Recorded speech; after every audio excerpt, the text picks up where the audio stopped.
Hari ini saya ingin mengajak saudara belajar sebuah firman Tuhan tentang hikmat Allah. Hikmat inilah yang membuat seseorang yang grogi. Tapi Tuhan ubah orang yang grogi ini menjadi great, menjadi besar. Saya nggak tahu grogi bahasa Indonesia, bahasa Inggrisnya apa, kayaknya sama kali ya. From grogi to great. Apa bahasa Indonesia, bahasa Inggrisnya grogi? Nervous ya. Kayaknya grogi lebih mantep ya. Jadi tapi bacanya bukan grogi, bacanya grogai. Kan bahasa Inggris kan itu I gitu ya. Jadi from grogai to great. Dari grogi menjadi besar saudara. Itulah rencana Tuhan yang luar biasa. PowerPoint please. Saudara, anak muda ini you bisa harapin apa? Umurnya masih muda, mungkin 20 something, umur 20. Di hadapan dia itu ada perusahaan yang dia harus kelola. Di hadapan dia itu ada desa, ada kota yang dia harus manage. Dan ada kerajaan yang ditinggalkan buat dia, yang dia harus atur. But he was still very young, dia masih muda. Saudara, ngurus perusahaan itu gak gampang loh saudara. Umur 20-an belum tentu bisa urus perusahaan, belum tentu. Apalagi mengurus kota, apalagi mengurus kerajaan. Umur-umur seperti itu adalah umur-umur yang masih main, umur-umur yang masih belajar, tidak bisa menerapkan apa yang dipelajari. Jadi anak muda ini sedang mengalami krisis saudara. Krisis yang besar, krisis yang besar sekali. Tetapi puji Tuhan, saudara jangan meremehkan dia. Saudara jangan berkata, what can you do? Kamu masih muda. Kamu tidak punya pengalaman, you are still young, masih green, masih hijau, inexperienced. Saudara, don't underestimate the young man and the young women. Jangan anggap remeh saudara. Mereka itu potensi yang luar biasa. Anak-anak saudara yang masih muda, jangan anggap mereka itu masih muda, masih bayi. Kadang-kadang saya demikian sama anak saya. Ya, lupa bahwa mereka juga bertumbuh, lupa bahwa ada Roh Kudus bersama dengan mereka dan mereka bisa melakukan perkara yang lebih besar daripada babanya. Itu yang dijanjikan Tuhan, buktinya anak saya lebih tinggi dari saya. Ya. Jadi don't underestimate, dipercepat 10-20 tahun kehidupan mereka, orang ini mencapai puncaknya saudara. Bahkan dia dikenal sebagai the greatest king ever lived, raja yang terbesar sepanjang masa. Dia berhasil saudara, luar biasa sekali. Saudara pengen tahu ceritanya? Siapa nama dia saudara? Siapa namanya dia saudara? Raja Solomon, betul, kita lihat sedikit profil kehidupannya dia. Kira-kira kita teropong sebentar, kira-kira masa mudanya itu seperti apa? Solomon ini baik gak sih orangnya, apa sih kira-kira hidupnya saudara? Saya ingin tunjukkan kepada saudara bahwa walaupun Solomon he was a young man, anak muda dia, tetapi dia punya hati loh. Walaupun dia masih muda, masih ingusan, gak ngerti banyak, saudara ya kurang pinter, mungkin dia masih sekolah. Tetapi dia punya hati loh saudara. Dia punya hati buat Tuhannya. Jadi saya encourage ada anak muda yang ada di sini, jangan merasa dirimu rendah. Mungkin saudara tidak punya pengetahuan yang banyak, but you have the heart of God. Saudara punya hati yang Tuhan sudah berikan buat saudara dan saya. The young Solomon, walaupun dia masih muda, tapi dia punya hati untuk Tuhannya saudara. Saya jadi ingat salah satu favorit tim basket saya. Namanya siapa? Golden Warrior saudara. Dia main basket, ini namanya Stephen Curry. Dia walaupun masih muda dan beda dengan orang-orang NBA yang lain. Dia setiap kali dia shoot, mau 2 pointer, mau 3 pointer, dia shoot kemudian tangannya diangkat ke atas. Saya baca sedikit tentang datanya, rupanya dia pukul dadanya, orang biasanya hanya pukul dadanya. Nih, gua hebat. Tapi dia pukul dadanya untuk menunjukkan aku punya hati untuk Tuhan. Keren gak saudara? Keren. Luar biasa. Kita lihat lagi si Solomon. He was young, dia masih muda saudara ya. Tetapi saudara, dia juga tahu kepada siapa dia memberikan kemuliaannya. Ya, pada suatu hari Raja pergi ke Gibeon untuk apa saudara? Untuk mempersembahkan korban. Dia masih muda saudara, tetapi dia tahu kepada siapa dia memberikan kemuliaan. Inilah Raja Solomon. Sedikit kehidupannya dia saudara. Dan saya senang dengan ayat ini. Waktu dia muda, Tuhan mengambil inisiatif. Pada waktu dia masih ingusan, Tuhan tidak membiarkan dia di dalam posisi begitu. I just love this word. Saya senang sekali Tuhan itu menampakkan diri kepada Solomon. Bukan permintaan Solomon saudara. Dia masih muda, gak terlalu mengerti mungkin ya. Tetapi Tuhan mengambil inisiatif. Katakan Tuhan mengambil inisiatif. Di Gibeon itu bantu saya membaca, Tuhan menampakkan diri kepada Salomo di dalam mimpi waktu malam. Saudara lihat gak ayat ini ayat yang luar biasa. Tuhan kita itu senang mengambil inisiatif saudara. Dan Tuhan ini senang untuk menampakkan diri kepada saudara dan saya. Karena dia senang sama saudara. Dia mengasihi saudara dan saya. Dia ingin menampakkan diri kepada saudara dan kepada saya saudara. Dan pada waktu dia menampakkan diri kepada Solomon, dia bilang apa sama Solomon? Dia bilang, Solomon, mintalah apa yang engkau apa yang hendak kuberikan kepadamu. Tuhan menampakkan diri dan dia selalu offer something, dia selalu menunjukkan sesuatu untuk diberikan kepada saudara dan saya. Karena Tuhan saudara dan Tuhan saya bukan Tuhan yang pelit dan bukan Tuhan yang meminta dari kita. Tuhan kita itu bukan Tuhan yang memiskinkan kita. Tapi justru dia menampakkan diri, dia ingin menolong hidup saudara. Dia ingin memberikan sesuatu kepada saudara dan saya. Luar biasa ya, saya senang dengan ayat ini saudara. Menurut saudara apa yang Solomon minta? Capcay goreng, siapa yang bilang capcay goreng? Hah? Solomon minta apa saudara menurut saudara? Minta hikmat. Wow, an understanding heart, satu hati yang mengerti. Satu hati yang bisa memilah-milih, satu hati yang bisa mengerti hikmat. Itulah permintaan Solomon yang luar biasa. Maka berikanlah kepada hambamu ini hati yang faham. Bahasa Indonesia sehari-hari. Orang Sunda bilang hati yang paham. Menimbang perkara untuk menghakimi umatmu dengan dapat membedakan antara yang baik dan yang jahat. Sebab siapakah yang sanggup menghakimi umatmu yang sangat besar ini? Jadi Solomon minta sebuah hati yang bisa mengambil keputusan yang benar, di waktu yang benar, di tempat yang benar.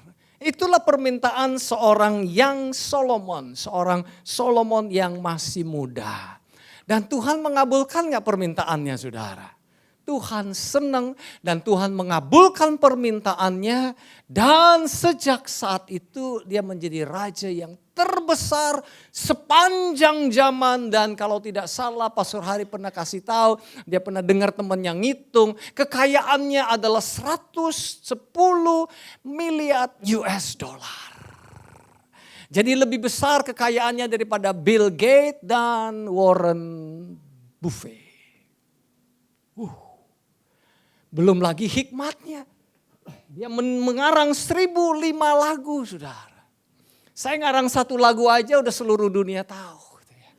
Ya pengen kasih tahu orang nih saya punya lagu nih. Solomon mengarang 1005 lagu dan kebanyakan kita mungkin gak tahu kalau dia punya lagu yang begitu banyak. Belum lagi hikmatnya yang luar biasa.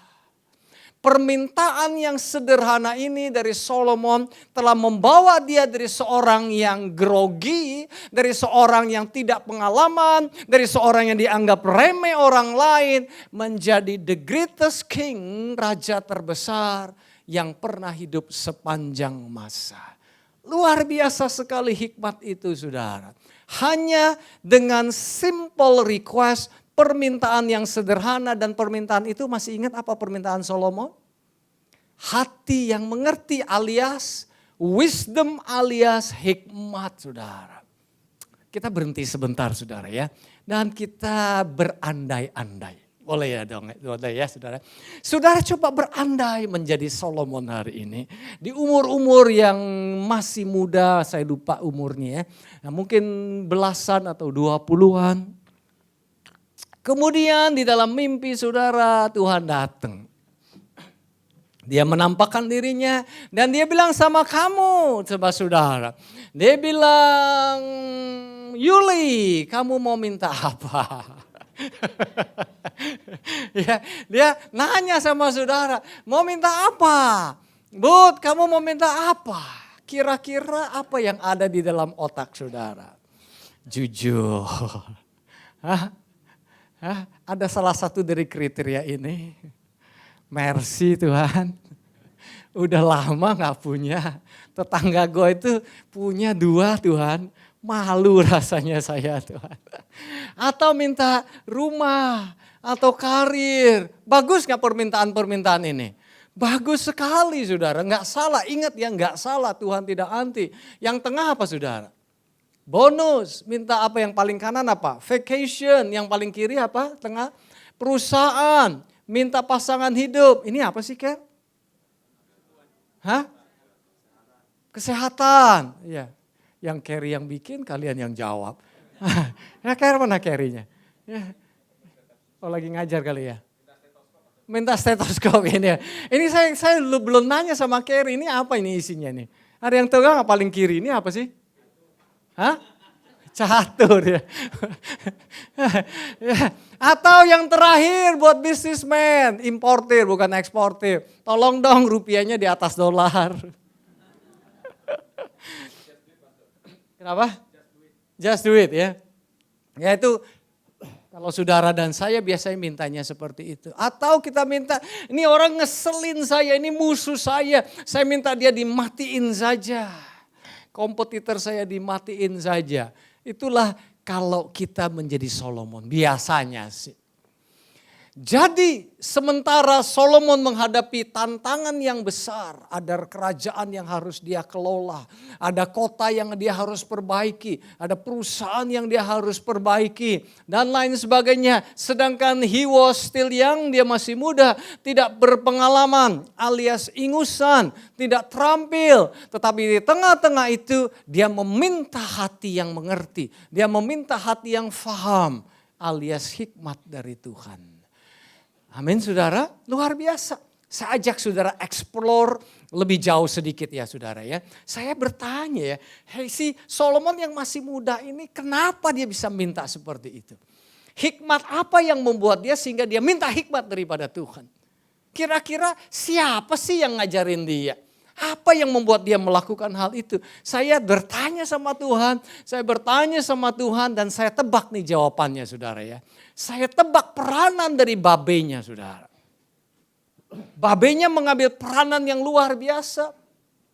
Dan ini sebuah encouragement buat saudara dan saya sebagai babe, sebagai bapak, kita punya peran yang luar biasa untuk mendidik anak-anak kita menjadi orang-orang yang perkasa. Bapaknya telah mengajar dia dengan baik. Dari mana Pastor Kong tahu? Tebakan saya dari sini saudara. Ayat yang ke-6 dari 1 Raja-Raja 3 ayat 6. Lalu Solomon berkata, engkaulah yang telah menunjukkan kasih setiamu yang besar kepada babe saya yang bernama Daud. Jadi menurut saya si yang Solomon yang kecil yang muda ini dia observasi kehidupan papanya. Dia membaca kehidupan papanya. Dia melihat campur tangan Tuhan di dalam kehidupan papanya. Dia melihat bagaimana Tuhan menolong orang tuanya. Dan pada saat papanya mendapat pertolongan dari Tuhan, papanya menceritakan kepada dia. Sebelum tidur mungkin dinyanyiin dan kemudian dia cerita. Dan kemudian papanya mulai cerita sama anaknya. Nah, 2 hari yang lalu, tadi pagi papa mengalami satu masalah. Papa mau ini, papa bingung di kerjaan, di kantor dan lain sebagainya. Dan ternyata Tuhan menolong papa. Dan anak ini mendengar minggu demi minggu, bulan demi bulan cerita daripada his father papanya. Saya kira menurut saya inilah yang membuat Solomon itu mendapatkan hikmat. Oh, papa saya ini bisa hidupnya seperti ini gara-gara Tuhan ya. Sehingga di dalam kehidupannya yang masih muda, Solomon sudah dididik di dalam rencana Tuhan yang luar biasa. Sebab ia hidup di hadapanmu dengan setia, benar dan jujur terhadap engkau. Dan engkau, sekali lagi engkau ya Tuhan telah menjamin kepadanya kasih setia yang besar itu dengan memberikan kepadanya seorang anak yang duduk di tatanya. Dia bisa melihat warisan daripada orang tuanya datang kepada kehidupan dia sendiri. Amazing ya ayat ini ya. Luar biasa ya. Jadi si Solomon ini melihat Tuhan sebagai sumber daripada berkat di dalam kehidupan papanya. Oleh sebab itu saudara ambil waktu untuk ngobrol sama anak saudara. Ambil waktu untuk menceritakan cerita firman Tuhan kepada anak-anak saudara. Ambil waktu untuk bermain sama mereka. Ambil waktu untuk bersekutu. Ambil waktu dan kalau saudara salah ambil waktu untuk minta maaf kepada anak-anak saudara. Tidak tertutup kemungkinan kita bisa salah. Ada berapa hal yang saya salah sama Angel sama Josh. Tapi saya belajar untuk minta maaf kepada mereka. Kita lihat lagi ayatnya. Maka sekarang ya Tuhan Allahku, engkaulah yang mengangkat hambamu ini menjadi raja menggantikan Daud ayahku. Sekalipun aku masih sangat muda dan belum berpengalaman. Jadi dia melihat bahwa aku bisa kok. Walaupun aku masih muda dan tidak berpengalaman. Tapi karena Tuhan sudah menyertai babe saya. Tuhan juga bisa menyertai saya loh. Jadi itu cara berpikirnya Solomon yang menurut saya dia dapat dari bapaknya saudara. Demikianlah hambamu ini berada di tengah-tengah umatmu yang kau pilih. Suatu umat yang besar yang tidak terhitung kiranya banyaknya. Dia sudah terbiasa tidak gentar terhadap hal yang besar. Tidak gentar terhadap visi yang besar. Tidak gentar terhadap tantangan yang besar. Karena Tuhan sudah selama ini menyertai papanya. Pasti papanya cerita, nah jangan khawatir. Tapi dia ada Goliat di depan saya. Nggak usah khawatir. Karena dulu papi nih nggak punya pengalaman nih. Cuman punya batu nih dan punya kantong gembala nih. Papi bisa mengalahkan Goliat. Jadi anak ini waktu masih kecil dia sadar, wow kalau papi saya bisa, saya juga bisa. Amin ya saudara ya. Luar biasa peranan daripada seorang bapa. Maka berikanlah kepada hambamu ini hati yang faham untuk menimbang perkara untuk menghakimi umatnya. Pasti dia lihat dari Daud. Daud itu adalah punya titel namanya a man after God's own heart. Seseorang yang punya hati Tuhannya. Seseorang yang mengerti hati Tuhannya. Sehingga Raja Solomon juga minta yang sama. Babe gue minta hati dari Tuhan. Gue juga minta hati dari Tuhan deh. Karena babe gue sudah jelas kehidupannya. Dengan dia minta hati dari Tuhan, dia berhasil. Dia bisa mengalami tantangan demi tantangan. Walaupun babe gue juga gak pinter-pinter amat. Tetapi dia bisa. Jadi waktu Solomon ditanya, mau apa kamu Solomon? Dia mengikuti jejak daripada orang tuanya. Meminta hati dari Tuhan. Amin saudara ya. Luar biasa. Apakah Tuhan mengabulkan permintaan Solomon saudara? Jelas Tuhan memberikan permintaan ini. Lalu adalah baik di mata Tuhan bahwa Salomo meminta hal yang demikian. Kenapa Tuhan menjawab doanya Solomon? Sederhana, karena Tuhan ini adalah a prayer answering God. Dia selalu mendengar doa kita kok. Dia selalu menjawab doa kita kok. Dia seneng kok. Ngomong-ngomong dia yang menawarkan diri loh. Itu Solomon gak diam-diam ngomong Tuhan dong bagi dong berkatmu. Enggak. Tuhan yang menampakkan diri kepada Solomon. Dia yang mengambil inisiatif. Maka sesungguhnya aku melakukan sesuatu dengan permintaan itu. Sesungguhnya aku memberikan kepadamu hati yang penuh hikmat dan pengertian. Sehingga sebelum engkau tidak ada seorang pun seperti engkau. Dan sesudah engkau takkan bangkit seorang pun seperti engkau. Keren sekali jawaban doa daripada Tuhan buat Solomon. Tidak akan ada lagi orang sehebat Solomon yang pernah hidup saudara dibilang. Kemudian apalagi, katakan apalagi. Apalagi yang Tuhan berikan kepada Solomon yang Solomon gak minta. Kekayaan. Aku memberikan kepadamu dan juga apa yang tidak kau minta aku berikan kepadamu. Bantu saya membaca. Baik kekayaan maupun kemuliaan. Sehingga sepanjang umurmu tak akan seorang pun seperti engkau di antara raja-raja. Tuhan kita baik loh saudara. Amin gak saudara? Luar biasa sekali. Saudara, inilah cerita seorang anak muda yang bernama Solomon. Dan nanti di akhir cerita ini saya akan tunjukkan. Ini juga cerita hidup saudara dan hidup saya. Di mana Tuhan senang menampakkan dirinya dan memberkati hidup saudara. Dan menyertai hidup saudara dan saya. Apa yang Anda inginkan Solomon dan responnya telah mengubah hidupnya. From a groggy guy to a great guy. Dari orang yang grogi. Apa sih understanding heart ini pastor? Coba kita lihat sedikit. Apa yang disebut dengan hikmat dan kekuatannya hikmat. Saudara, dengan hikmat ini, Raja Solomon ini menyelamatkan seorang ibu dari kehilangan anak laki-lakinya. Dia berpotensi menyelamatkan anak laki-laki itu dari siksaan ibu tirinya, saudara. Ya. Saudara, kalau ada di ibu tiri itu bahaya loh saudara. Ya. Ada lagu kan, ada film kan, sejahat-jahatnya ibu kota. Tidak lebih jahat daripada ibu. Sudah masih ingat gak zaman dahulu kala? Ada film seperti itu saudara. Ini adalah cerita daripada dua orang harlot. Dua orang apa?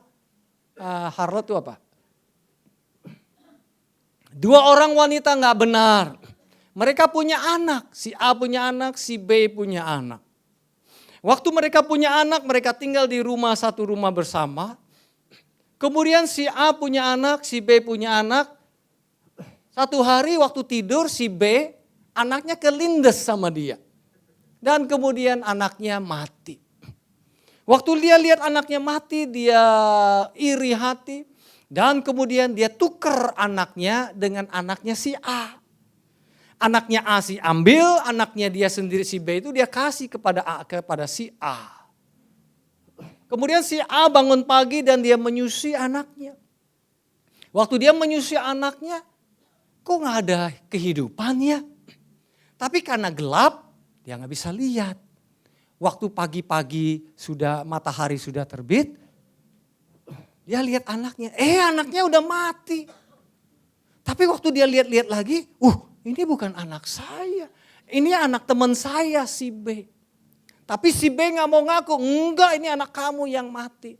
Hanya si A dan si B mengambil keputusan untuk menghadap Raja Solomon di pasal yang sama. Mereka menghadap Raja Solomon, si A bilang, Tuanku Raja, tolonglah aku punya anak, anakku hidup tetapi diambil sama si B. Dan si B punya anak mati, dia kasih ke anak saya. Si B bilang nanti dulu. Itu cerita bohong. Yang benar adalah kebalikannya. Si A bilang tidak, itu anak saya yang hidup, itu anak saya. Si B bilang siapa bilang? Karena tidak ada saksi, karena tidak ada bukti, susah lo memutuskan perkara demikian. Ada bukti, ada apa yang dulu si Angel meninggal yang di Bali, itu aja masih perlu waktu berminggu-minggu, berbulan-bulan untuk memutuskannya saudara. Dan kemudian Raja Solomon saudara tahu ceritanya, dia bilang oke, ambil pedang dan kita belah anak itu menjadi dua supaya cengli, supaya fair, separuh. Habis yang ini ngakunya A, yang si B ngakunya B, gimana sih? Belah dua, luar biasa gak hikmatnya? Dan kemudian si A bilang, Tuanku Raja jangan bunuh anak saya. Biarkanlah anak saya ini hidup dan berikanlah kepada si B. Jangan sampai dia mati Tuanku Raja. Kemudian si B bilang, gak apa-apa itu adil kok. Udah dua-duanya bunuh aja lah, udah seri impas. Dan saudara tahu ceritanya, Raja Solomon bisa bilang, yang punya anak yang hidup adalah si A. Wow. Itulah hikmat. Itulah hikmat yang belum tentu bisa didapat dari textbook sekolah biasa saudara. Ya. Hikmat itu luar biasa. Hikmat itu melihat jauh ke dalam hati. Hikmat itu bisa melihat hati orang. Hikmat itu bisa menggagalkan pikiran yang jahat. Dan hikmat itu membawa damai dan membawa sukacita bagi orang yang mendengarkannya. Itu hikmat saudara. Kasus-kasus yang sulit, kasus-kasus yang rumit, yang diselesaikan dengan pengetahuan, belum tentu selesai-selesai. Belum tentu selesai-selesai. Tapi dengan hikmat Tuhan, yang pelik itu menjadi selesai. Itulah hikmat saudara. Oleh sebab itu King Solomon kemudian dia menulis tentang hikmat. Dan saya menganjurkan saudara untuk membaca satu pasal hikmat. Satu pasal Amsal setiap hari. Amsal itu ada 31. Jadi 31 hari. Tanggal 1 baca Amsal 1, tanggal 2 baca Amsal 2. Itu saudara akan punya hikmat yang luar biasa. Coba kita baca bersama-sama. Berbahagialah orang yang mendapatkan hikmat. Itu hikmat. Hikmat itu buat orang bahagia saudara. Makanan buat orang bahagia sementara waktu. Hikmat membuat orang bahagia senantiasa. Berbahagialah orang yang mendapatkan hikmat, orang yang memperoleh apa saudara? Kepandaian saudara. Menurut saudara-saudara, gimana sih? Menurut saudara, hikmat itu sama perak mahalan mana? Yang benar. Menurut saudara, hikmat itu sama emas. Kalau sudah dikasih hikmat, disuruh pilih mau hikmat atau emas hari ini. Emasnya 1 kilo, sumbangan dari tanda iring. Dan hikmat. Kira-kira saudara pilih yang mana? Saudara, rohani sekali hari ini. Ya, lebih rohani lagi bilang apa? Dua-duanya. Ya, hikmat itu hasilnya melebihi emas. Hikmat itu lebih berharga dari permata. Apapun yang kau inginkan tidak dapat menyamainya. Hikmat itu luar biasa. Dengan kita memiliki hikmat, Tuhan kasih 2 saudara. Madu di tangan kananku. Susu di tangan kiriku, aku tak tahu mana yang harus aku pilih. Itu lagu dunia. Kalau lagu dari Tuhan, umur panjang di tangan kananku, kekayaan kehormatan di tangan kiriku, pastilah aku pilih dua-duanya. Benar gak saudara? Amin gak saudara? Berikan tepuk tangan dulu buat Tuhan. Amin. Tuhan memberikan hikmat dan Tuhan memberikan yang lain saudara. Luar biasa. Jalannya, bantu saya membaca, adalah jalan yang penuh dengan happy. Dan segala jalannya shalom semata-mata. Penuh dengan damai sejahtera. Ia seperti pohon kehidupan bagi orang yang memegangnya. Siapa yang berpegang padanya akan disebut bahagia. Dengan hikmat Tuhan meletakkan dasar bumi. Siapa yang bilang Tuhan meletakkan dasar bumi dengan pikiran kepintaran toh? Tidak, dengan hikmat, dengan pengertian dia tetapkannya langit saudara. Wow, luar biasa Tuhan. Dengan pengetahuannya air samudera raya berpencaran. Dan awan menitikkan embun. Keren saudara, keren. Bahasanya juga bahasa puitis saudara. Hai anakku, janganlah pertimbangan dan kebijaksanaan menjauh dari matamu. Pelihara itu hai anakku. Kata Raja Solomon, dia tulis lagi untuk anak-anaknya sudah. Maka itu akan menjadi kehidupan bagi jiwamu dan perhiasan bagi lehermu. Saya kira gara-gara ayat ini ya, maka orang pakai kalung gitu ya, perhiasan di leher. Itu rasanya gara-gara gitu. Jadi rupanya ayat ini juga dibaca oleh orang fashion. Makanya iya, seringkali saudara perlu ngerti loh. Alkitab ini memproduksi fashion, manajemen dan lain-lain saudara. Betul saudara. Coba perhiasan ditaruh di hidung, kan gak bagus. Perhiasan ditaruh di kepala, enggak.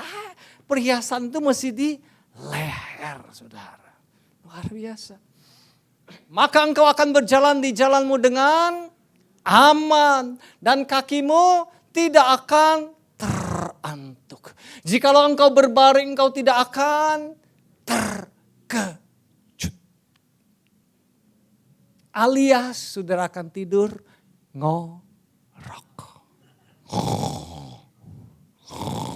Artinya apa? Tidur nyenyak. Tetapi engkau akan berbaring dan tidur nyenyak. Amin, saudara. Janganlah takut kepada kekejutan yang tiba-tiba atau kepada kebinasaan orang fasik bila ia datang.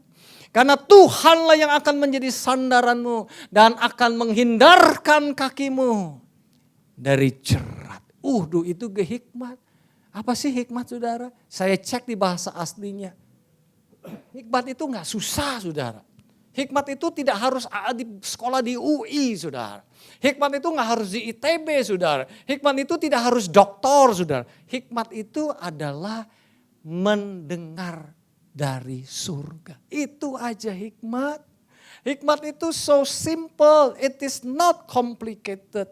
Dari Tuhan itu sederhana. Kalau Tuhan kasih sesuatu itu sederhana sifatnya. Apa itu hikmat? Hikmat itu artinya mendengar. Apa artinya understanding heart? Hatinya mendengar. Hatinya mendengar firman Tuhan. Keren, saudara. Keren. Jangan meremehkan hikmat karena hikmat terdiri, pastor, yang penting sekarang mah IT, komputer, itu menurut orang sekarang kan. Saudara tahu nggak? Hikmat itu jangan dianggap remeh karena teman hikmat itu adalah pengetahuan dan kebijaksanaan. I wisdom dwell with prudence.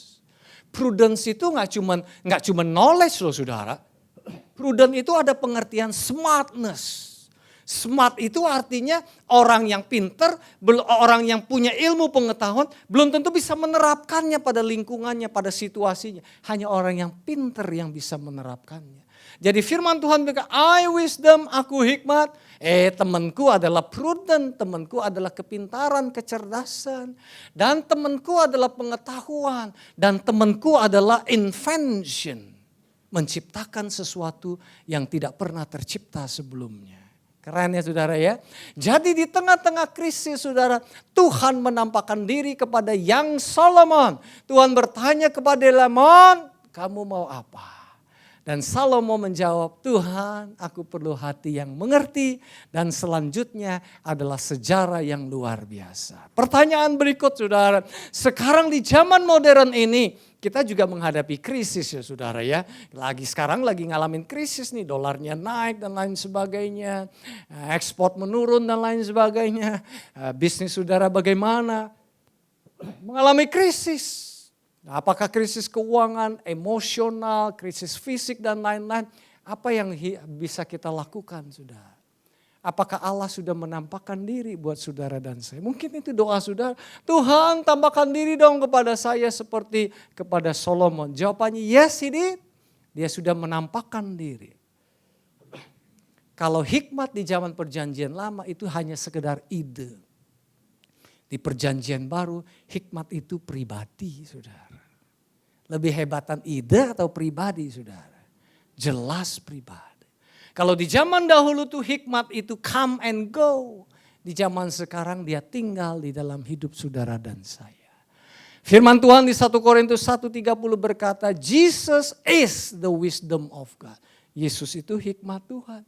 Jadi Allah Bapa telah memberikan kepada saudara hikmatnya yang luar biasa. Dia telah mengasihi saudara, dia telah memberikan Yesus sebagai hikmatnya untuk mengatasi kehidupan krisis yang ada di dalam hidup saudara dan saya. Dan sama seperti Solomon menang terhadap krisis itu, saya percaya saudara dan saya pasti menang terhadap krisis yang akan terjadi dalam kehidupan kita. Amin. Why? Mengapa demikian? Karena sang hikmat Tuhan Yesus sudah dikirim Bapa di surga buat saudara tinggal di dalam hidup saudara dan hidup saya. Inilah hikmat Tuhan. Apapun yang saudara perlukan untuk kehidupan ini. Apapun yang saudara perlukan untuk kehidupan ini. Kesembuhan fisik, masalah keuangan, dosa, apapun, tantangan sudah dijawab oleh sang hikmat ini. Hikmat ini lebih hebat daripada sekedar ide. Dia memberikan dirinya buat saudara dan buat saya. Sehingga Rasul Paulus dengan berani berkata, Ia yang tidak menyayangkan anaknya sendiri, tetapi menyerahkannya bagi kita semua. Pertanyaannya, bagaimana mungkin Dia tidak memberikan hal-hal yang lain kepada saudara? Solomon minta hati yang mengerti, Tuhan memberikan plus yang lain. Paulus juga bilang, mana mungkin sih Tuhan Yesus sudah berikan kepada kamu dan masalah kamu Tuhan gak bisa selesaikan. Amin saudara ya. Keren. Dan saya senang dengan ayat yang Pak Suyung Cian buat minggu lalu. Dia itu tidak hanya memiliki pintu untuk kita, Yesus itu adalah pintu buat kita. Berapa banyak yang diberkati khotbahnya Pak Suyung Cian minggu lalu? Saya diberkati sekali. Sebenarnya saya sudah tahu ini, tapi over the time lupa. Jadi waktu Pak Suyung Cian khotbahkan, wow saya bilang, Yesus ini adalah pintu. Lebih hebat daripada rolling door. Lebih hebat daripada pintu besi saudara. Karena Dia adalah pintu yang hidup sehingga ini tidak bisa keluar masuk tanpa sepengetahuan Tuhan. Dan berarti pasti aman saudara. Bantu saya membaca 3, 2, 1. Akulah pintu. Barang siapa masuk melalui aku, ia akan selamat dan ia akan masuk dan keluar dan menemukan apa saudara? Padang rumput. Sekarang orang gak suka makan padang rumput. Anak-anak muda sekarang gak pengen makan vegetable. Maunya daging ya. Tapi ini padang rumput maksudnya makanan domba saudara. Artinya tempat peristirahatan, tempat makanan yang luar biasa. Saudara lihat ini Yeti Tehua Chuan Chuo Meliti Ifang Tian Kung Teniao Chung Lai Pu Wei Sen Huo Mang. Lihat the lilies of the valley. Bagus gak saudara? Bagus. Tetapi kita sekarang lihat lili, ya udahlah cari tempat lain lagi lah, cari Disneyland, cari yang lain. Lily of the Valley lihatnya sebentar. Saudara tahu enggak? Pakaian Solomon di dalam segala kebesarannya pakaian Solomon yang nilainya menurut saya sekali dia pakai sih minimum 50 juta. Selebriti saja saya baca-baca, pakainya $1.000, $2.000, $3.000. $4.000, $5.000. Solomon pakaiannya minimal $5.000 menurut saya. Tetapi Tuhan Yesus bilang apa yang Solomon pakai dan segala tata dan kemuliaannya kalah sama bunga di padang. Bunga yang liar. Yeti tehua cuan cuo meliti yifang. Cuan cuo salah ya?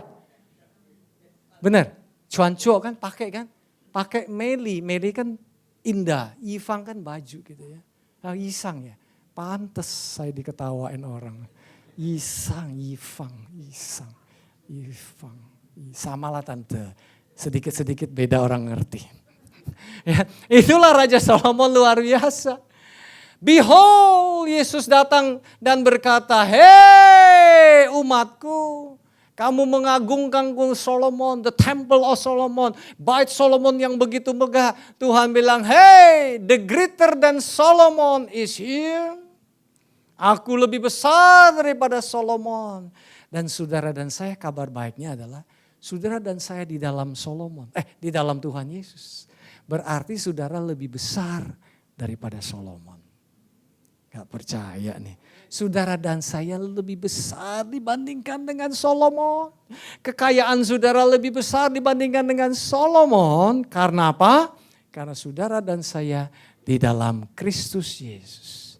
Tuhan bilang consider the bird. Lihatlah burung-burung di udara. Solomon dengan kekayaan belum tentu bisa mengatur itu burung-burung terbang dengan bebas, dengan merdeka. Tetapi aku bisa mengaturnya. Oleh sebab itu burung yang nilainya berapa duit sih harga burung yang kurang bernilai hari ini ada, minggu depan mungkin juga udah gak ada. Kalau saya pelihara dan mereka tidak ada kulkas. Sedangkan saudara rumahnya kulkasnya ada 2. Gak usah khawatir. Karena Tuhan menyertai kita. Kepada mereka Allah telah memberitahukan betapa kaya dan mulianya rahasia itu di antara bangsa-bangsa. Kita baca bersama-sama, Kristus ada di tengah-tengah kamu, Kristus yang adalah pengharapan akan kemuliaan. Dengan kata lain, the glory of Solomon, kemuliaan Solomon tidak sebanding dengan kemuliaan saudara dan saya. Karena kemuliaan saudara dan saya ada di dalam Kristus Yesus. Tepuk tangan yuk buat Tuhan. Oh luar biasa. Yang terakhir saudara, yang terakhir. Minggu lalu Yudi Chandra mention tentang ini ya. Dikejar, di Uber. Ngomong-ngomong kalau saudara mau SFS Gembala, saudara daftarkan ke Carry ya. Dan kalau misalnya nomor handphonenya udah gak kepake, tolong kasih tahu. Sayang kalau SMS kan bayar ya, kalau BB nggak daripada bayar itu sayang dibuang. Saudara kalau ada ganti nomor kasih tahu Carry ya, atau WhatsApp gitu ya, dia bisa kirimkan. Di Uber, dikejar, dibunuh, Daud tidak mati-mati juga. Bahkan pada waktu ada kesempatan balas dendam, Daud tidak melakukannya. Kenapa? Karena roh kehidupan dalam Kristus Yesus tinggal di dalam kita. Percayalah kebaikannya mengalir di hidupmu. Ya, jadi saya ingat ini, masih tahu ceritanya.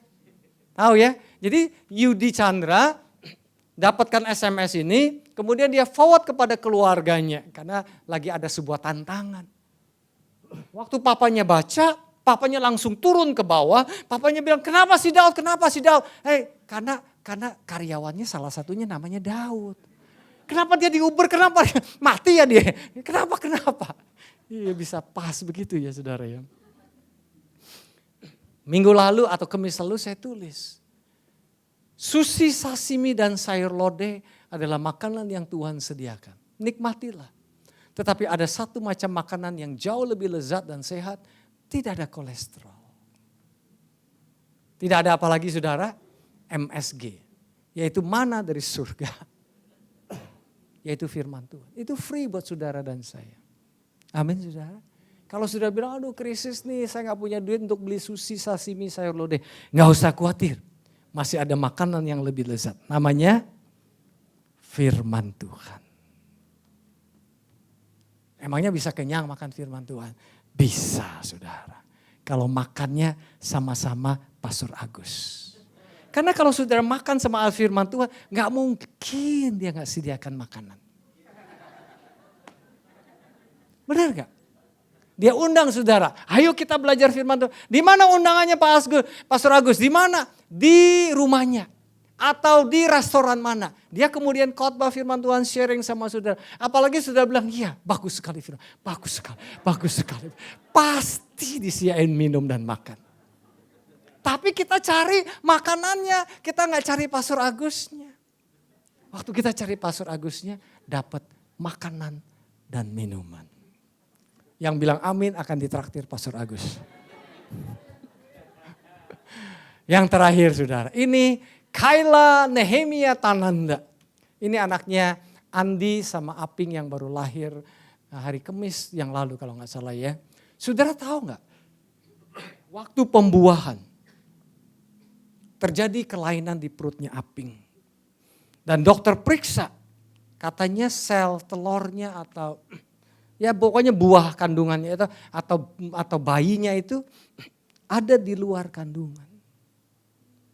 Saya masih ingat dia BBN kita WhatsApp minta tolong didoakan. Karena dokter vonis harus diambil dan besok harus dikuret. Dia sudah dimasukkan ke ruang operasi. Harus dikuret karena tidak ada, karena di luar rahim. Tapi hari itu Tuhan ngomong sama Andi. Tuhan kasih hikmat. No. Bayi kamu sehat dan akan lahir. Jadi dia minta dikeluarkan. Saudara mau minta dikeluarkan gak gampang kan ya. Apalagi menurut prosedur kedokteran ini bahaya dan lain sebagainya kan. Tapi dia kekeh, dia minta dikeluarkan. Waktu dia minta dikeluarkan, kemudian dokter lain periksa besoknya atau lusanya. Dokternya bilang gak ada apa-apa di dalam kandungan Aping, semuanya baik-baik saja. Makanya salah satunya dikasih nama Kayla Nehemia Tananda. Kayla artinya apa ya namanya? Crown, mahkota. Kayla artinya apa lagi? Sukacita. Nehemia dia dapat ayat dari Nehemia 8 ayat 10. Sukacita Tuhan adalah kekuatan kita. Sukacita Tuhan adalah kekuatan kita. Akhirnya saudara, 2-3 hari yang lalu Kayla lahir dengan selamat, sehat, walafiat. Musician, pagi hari ini saya ingin, sebentar, satu lagi ayat yang terakhir. Satu lagi. 1 Raja-Raja 3 adalah cerita kasih Tuhan kepada Solomon. 1 Raja-Raja 3 bercerita Tuhan visit Solomon. Tuhan appear. Tuhan mendekati Solomon pada waktu Solomon ada kebutuhan. Dan Tuhan bilang, Mon, kamu mau minta apa? Hari ini saya percaya. Tulisan 1 Raja-Raja 3 tidak hanya berbicara tentang Solomon.